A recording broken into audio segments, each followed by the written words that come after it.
I want us to look today at making an ELA test. This by far is one of the hardest tests to make, and it's one of the biggest complaints we get with SchoolNet is being able to make an ELA test that is that you can find more than a passage that has one question, that you're able to find them with the standards. So that's where we do hear a lot of the complaints with is making the ELA test. So I want to show you a couple things that might make it a little easier for you. So let's look. This time I'm going to go to assessments and I'm not going to go to create. I'm going to go to where it says items, rubrics, and passages, and I'm going to go to find. So once you are here, let's get this out of the way. Once you are here, the easiest way to do this, and if you have other ways you do it, that's fine. No way is the right way. The way that makes you the most comfortable is your best way. This is what I do. Go to passages and search by subject. So we're going to do ELA and do grade level. And let's go with 8th grade. And I can go to my standards now if I want to. That's totally your choice. Or I can just go ahead and view my results first. That's totally up to you. If you do know a specific passage type that you're wanting to look at, you can go ahead and look for that now as well. But we can go to standards. Admittingly so, I do not know my ELA standards, so I'm not going to pretend like I do. But I'm going to go to, let's go here. And maybe go to craft and structure. Maybe key ID and details. That's always popular. And so now I'm going to say view results. This is new. So you'll notice this if you've not paid attention lately. Matching one or more of my selected standards or matching all of my selected standards. I've noticed if I hit all right now, it's going to get a little bit pickier. So I'm going to leave it as matching one or more, and I'm going to hit view results. And so now you're going to notice that it's given me some passages. Over here on the right, you will notice that it tells you how many items, how many questions are with each passage. So my minimum here is 16, then 15, then 13. And so you can look very easily and see how many go with each one. For the most part, I like to find them that are like 6 and up because at least that way you've got some to eliminate if you need to. If it's got a question that has standards that you've not taught yet that you don't want to do, or maybe for some reason you don't want to include those. So from here, you can just blindly go ahead and pick them if you want to by clicking here and telling them, and I'll show you how to do that. I like to go in and do to view it and look at the standards for the questions. So I'm going to hit view. And so now it comes up and will show me the passage, which is here. And then down here it has the questions. This is new, and I'm glad it is. Before you could do this much, before you could hit expand all and you could see the questions. But now what I really like is it's got the standards listed with the question. So you're not having to go in and assume based on reading the question what it is, or be able to click view and then go look at the question and then have to come back to another page.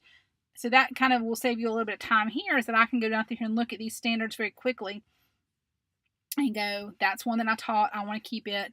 This is one I didn't teach, I don't want it. This is an open response. Unless you want to grade that, you may not want to keep it, totally up to you. But if you don't want it, uncheck it. That's another open response. That's an open response. So you might want to get rid of those, multiple choice. So if you like all the rest of these, then that's fine. Roll with that. Down here at the bottom, this is something that's kind of, I don't know, maybe it's just me, but it'll tell you the passage history on this. This tells you if this passage has been used before and where it's been used. Not where as in what school, but like a test name. if I find a passage that has never been used by anybody else before, I may not want to use it. And if I don't want to use it, then don't.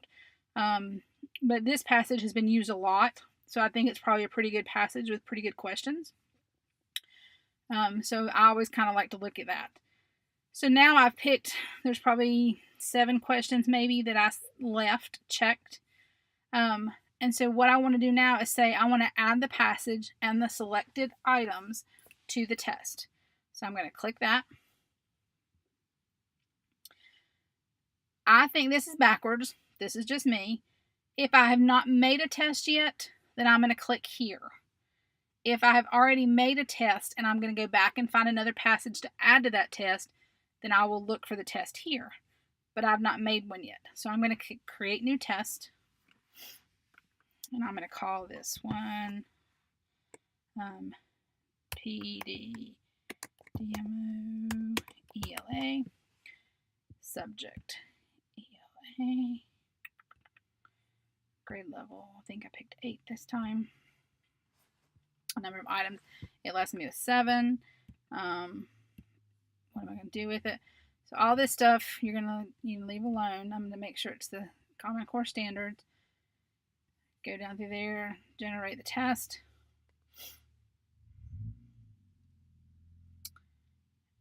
And then what it's going to do here is it's going to go through and show you the test. A math test, a lot of people like to go in and edit, and it's maybe an elementary thing, but go in and change the names with the math test. So maybe they're kids in your class, or maybe if it's a school name, you might change it to your school, or if it's a teacher name, you might change it to your name or something, just so the kids have some familiarity. But ELA, I'm not touching because it's not going to match the passage anymore. So I wouldn't do anything to this. All I'm going to do here is hit return to test detail, save changes, and it's going to bring me back to here. So now you have to decide, okay, do I just want those 7 questions and this one passage? If you do, you're done. Okay? And you can go and schedule it like we've done before. If you want to add another passage to this test, then go over here and go to assessments, just like we did a minute ago. Find under items and rubrics. If I want the same standard, then leave it. If I don't, then get rid of what you don't want.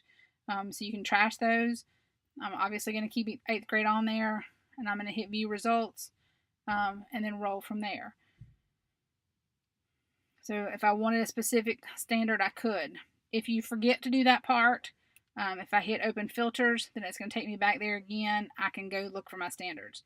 If I want a specific type of item, so I mean, you can get real specific on this if you want to take the time to do that. I didn't. So that's totally your choice. So we're going to go to pick our passages again. 8th grade. Let's see, I already did that. View results. Okay. So now it's given me passages again. Because I did not pick standards this time, I'm going to get a lot more passages. There's 722 of them. But you're going to notice it's going to start with 50 questions per passage. Maybe I don't want 50 questions per passage, but if you want to be able to drill it down and to pick the specific standards you want, you may want to go with a lot of question numbers. But 50 might be a whole lot for us to look through, so maybe not 50. So we might go and look, no. We might go and look for one that might have a few less. You notice that it did pull in some Spanish passages. We didn't change that to English only, so that's probably why. So let's say that I want this one on Nicholas Goes Fishing. So I want to view and look at my questions. Again, it's going to show me my passages, so I can read that.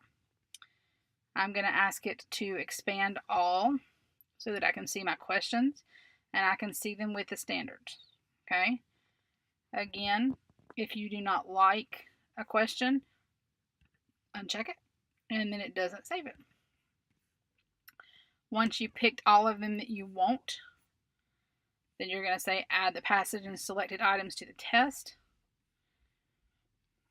And then this time, because I know what test. I'm not going to create a new test. I want to add to the other one. So I want to find the one that says PD Demo ELA. I hope it finds it. It does. So I'm going to tell it to add this to that test. So now you'll notice that I have the Nobel Prize questions. And then if I continue on, I'm going to find out that I have the other one. So both passages are going to be there. So if I want to do it online, ready to schedule, same thing. Make it an online test. Say okay.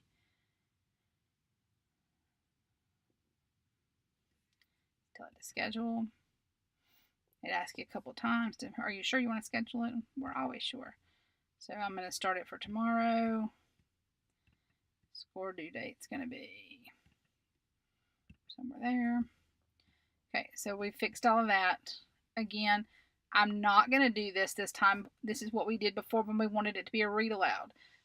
ELA tests are not read aloud. That would be nice sometimes, wouldn't it? Here's your passcode to give the students to be able to take that online. This is what they will enter when they do it online. Again, these things are your choice. I would not scramble anything on an ELA test though. Okay?